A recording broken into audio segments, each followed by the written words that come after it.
Et nous continuons avec le surf et nous recevons d'ailleurs sur ce plateau Ihoué Tefafana, surfeur de métier, entre guillemets, qui a été récemment nominé à la Big Wave Awards de la WSL. Yorana. Yorana.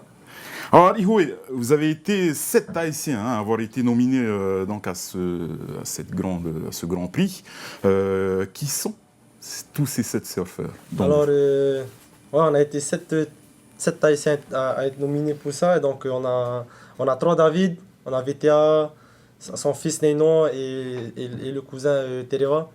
Ensuite, on a Raymond Van Bastolé, Mathieu Hydrolé et Kevin Bourès, qui est aussi mon partenaire pour les grosses houles. Comment est-ce qu'on est sélectionné pour ce prix? Alors déjà, c'est un événement qui réunit toutes les grosses vagues de toute la planète durant une année. Et il y a, en fait, il y a des vidéos et des photos que les photographes envoient directement à la WSL. Et ensuite, ils sélectionnent parmi les plus grosses vagues. Il faut vraiment prendre des grosses vagues, quoi. Par contre, tu es apparemment le seul Tahitien à avoir été nominé dans 2 catégories aux Big Wave Awards, mais aussi au Ride of the Year. Peux-tu nous expliquer pourquoi et comment cela s'est-il passé? Alors oui, j'ai été sélectionné pour les 2 catégories, mais la saison n'est pas encore finie. On sait peut-être qu'il y aura d'autres Tahitiens qui vont avoir un ride aussi. Et du coup, ouais, c'est peut-être ce qui a fait la différence. En fait, la différence déjà entre les 2 catégories, c'est que tu as la catégorie Biggest Wave, c'est vraiment, ils regardent que la taille que tu es réussi ou pas. Ben, ils vont quand même présélectionner, alors que le Ride of the Year, c'est vraiment, ils regardent toute la vidéo du début à la fin et ils regardent comment tu as surfé la vague. C'est pas forcément la taille qui va compter, c'est vraiment comment tu as anticipé la vague, comment tu l'as géré. Et voilà, c'est ça. Bon, justement, les images de cette vague que tu as pris du côté de Havre à Tehupo, c'était à l'occasion donc des trials de la Tahiti Pro que tu as réussi à prendre cette superbe et magnifique vague lors d'une session de freeride. Raconte-nous comment cela s'est passé pour toi. Alors déjà, on est parti en fait, c'était le jour où ils devaient lancer les trials. Du coup, avec mon copain Kevin, on s'est préparé la veille vraiment pour la compétition. On n'avait pas vraiment pensé au surf tracté. Enfin, on avait on pensait peut-être qu'ils allaient pas lancer parce que ça allait être trop gros, mais on ne savait pas à quoi s'attendre. Et du coup, ben, on est allé sur le site de compétition et on a vu que les vagues étaient un peu dangereuses pour prendre à la rame. Et du coup, ça donnait pas trop envie de surfer aussi, quoi, hein.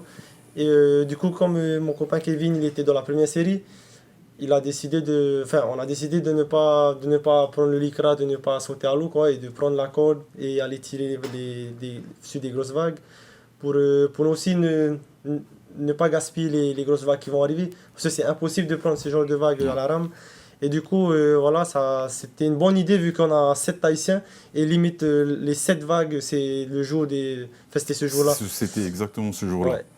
Et depuis cette vague, justement, tu as eu de nombreuses opportunités. Tu es parti à Puerto Escondido, au Mexique, et bien d'autres endroits pour surfer des grosses vagues. Ouais, du coup, ouais, j'étais très content quand on m'a invité pour aller surfer au Mexique pour une compétition de grosses vagues. Et avec Tikani Smith, on a été invités tous les deux.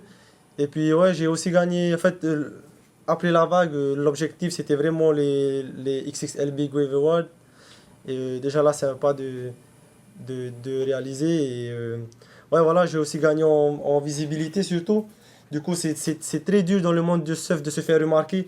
Et grâce à cette vague, j'ai réussi j'ai réussi à me faire remarquer. Et ça aide beaucoup dans le monde du sport en général. On parle de freeride aujourd'hui. Pour toi, c'est la direction que tu as prise aujourd'hui? Ouais, c'est ça. Ben, c'était une longue décision. Enfin, c'était dur à réfléchir sur ça. Parce que depuis que je surfe, j'ai toujours fait des compétitions.